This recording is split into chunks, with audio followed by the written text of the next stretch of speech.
बस बहुत हो गया, अब और आलस नहीं, इस साल तो अपनी सारी गंदी आदतों को छोड़ के रहूंगा मैं। ये मेरा न्यू ईयर का रेजोल्यूशन है। अच्छा बांगड़ू, पिछले साल भी तेरा रेजोल्यूशन था, उसकी चटनी बना दी तूने। उससे पिछले साल भी तूने यही रेजोल्यूशन लिया था, उसको फ्राई कर दिया तूने। उससे पिछले साल भी तूने रेजोल्यूशन लिया था, उसको बेक कर दिया तूने। तो हर साल तो ये रेजोल्यूशन लेता है और फिर एक गड्ढा खोदता है और उन रेजोल्यूशंस की कब्र बना देता है। तो ये हम सबकी कहानी, सालों साल की कहानी हर साल की नहीं। इस बार तो स्पेशल इंस्पिरेशन है मेरे पास, एक नई प्रेरणा है, एक नया उत्साह है, करके रहूंगा मैं। एक्चुअली में प्रॉब्लम क्या है, इंस्पिरेशन तो हम सबके अंदर आ जाता है, that is very good, we should have inspiration. But problem ये जानना, ये मानना कि केवल इंस्पिरेशन से मैं पूरा सस्टेन कर पाऊंगा अपनी रेजोल्यूशन को, ये सबसे बड़ी प्रॉब्लम है। So what is inspiration? It's a sudden surcharge of energy. एक ऐसी शक्ति आ जाती है जो मुझे प्रेरणा देती है इस संकल्प को लेने के लिए। बट प्रॉब्लम क्या है कि शक्ति आती है और थोड़े समय में फुस भी हो जाती है। The very nature of inspiration is it is not sustainable. ये लंबा चलने वाली नहीं है। तो इंस्पिरेशन के साथ मुझे कन्विक्शन भी चाहिए कि हाँ, मुझे ये कार्य करना है, मगर क्यों करना है? What benefit will I derive? So conviction is my rational side, my logical side, my intellectual side. हाँ, ये जो मैं कार्य करने जा रहा हूँ, इसको अपनी बुद्धि, अपने विवेक से, अपने विचारों में पिरोना है, इसको एनालाइज करना है, इसको वर्बलाइज करना है, क्यों कर रहा हूं मैं। बट थोड़े समय बाद ये इंस्पिरेशन और ये कन्विक्शन दोनों ही वीक पड़ने लग जाती हैं।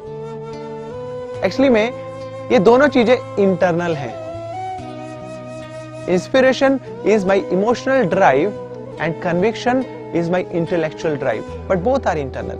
मगर मैं केवल इंटरनल नहीं रहता हूं, मैं बाहर के वातावरण से भी प्रभावित होता हूं। कई बार मुझ में ऐसी इच्छाएं आती है जो मैं कंट्रोल नहीं कर पा रहा हूं, तो वहां कन्विक्शन भी फेल है, वहां इंस्पिरेशन भी फेल है। गीता में वर्णन आता है, यततो हि अपि कौन्तेय पुरुषस्य विपश्चिता इंद्रियाणि प्रमाथिनी हरन्ति प्रसभं मना, कि बड़े बड़े बुद्धिजीवी, महान विवेकी व्यक्ति भी अपना आपा खो बैठते हैं जब उनकी इंद्रियां उनके वश से बाहर हो जाती हैं, उनको खींचने लग जाती हैं, उनका हरण कर लेती हैं। इसके लिए इंस्पिरेशन और कन्विक्शन के साथ फैसिलिटेशन की भी आवश्यकता है।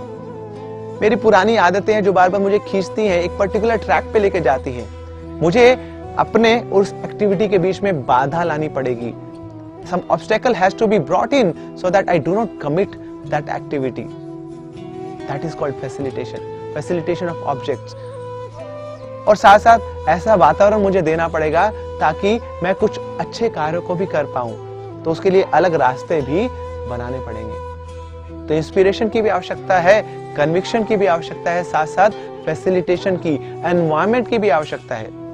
मगर आपके पास शक्ति भी आ गई, प्रेरणा भी आ गई, आपके पास बुद्धि भी आ गई, आपके पास अच्छा वातावरण भी आ गया, मगर उसके बावजूद भी कई बार हम वो रेजोल्यूशन के ऊपर चलने के लिए हम प्रेरित नहीं होते हैं। ऐसा क्यों? क्योंकि हमारी जो डिजायर्स हैं वो कई बार दूसरों को देख के प्रभावित होती हैं। एक बच्चा है, एक गेम को देख रहा है, उसके अंदर खेलने की इच्छा नहीं होगी, मगर हाँ अपने दोस्त को खेलते हुए देख रहा है तो वो डिजायर उसके अंदर भी उत्पन्न हो जाएगी। तो ऐसे ही मैं जो एक्टिविटी करना चाहता हूं, अगर मेरे साथ मेरा कोई मित्र है, वो भी वो एक्टिविटी कर रहा है, तो उसको देखते हुए मेरे अंदर भी प्रेरणा जागृत होगी। This is called association.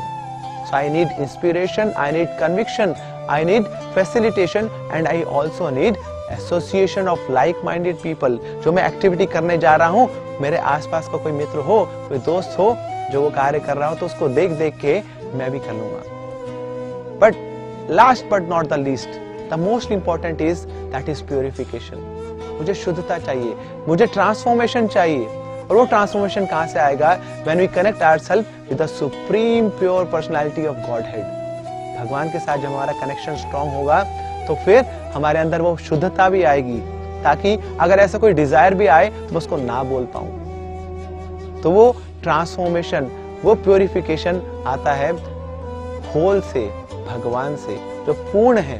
हम तो उनके अंश हैं, तो हम अपने आप में बहुत ही तुच्छ हैं, बहुत छोटे हैं, मगर भगवान बहुत विशाल है। तब जब उनके साथ हम कनेक्ट करते हैं तो उनकी शक्ति भी हमारे अंदर फ्लो करती है और फिर इन सब डिजायर्स को हम ना कर पाते हैं। तो अपने संकल्प को पूरा करने के लिए you need this 5 things. You need inspiration, you need conviction, you need facilitation, you need association and most importantly you need purification। और ये purification होगा भगवान के साथ अपना संबंध बनाने से, जिसका सबसे सरल उपाय है भक्ति योग, सेवा के माध्यम से भगवान के साथ संबंध बनाना। जब सामने दुश्मन बहुत हावी होता है तो संधि कर लेना ही अच्छा है। अगर आपके पास शक्ति नहीं है तो बड़े बड़े लोगों के साथ संधि कर लीजिए, आप बड़े से बड़े दुश्मन को भी हरा देंगे। ऐसे ही आप अपने संकल्प पे विजय प्राप्त करना चाहते हैं तो वो भगवान जो अनंत हैं, जिनके पास अनंत शक्ति है, उनके साथ संधि कर लीजिए, तो आप बड़े से बड़े संकल्पों पर भी विजय प्राप्त कर पाएंगे। So wish you a very happy new year.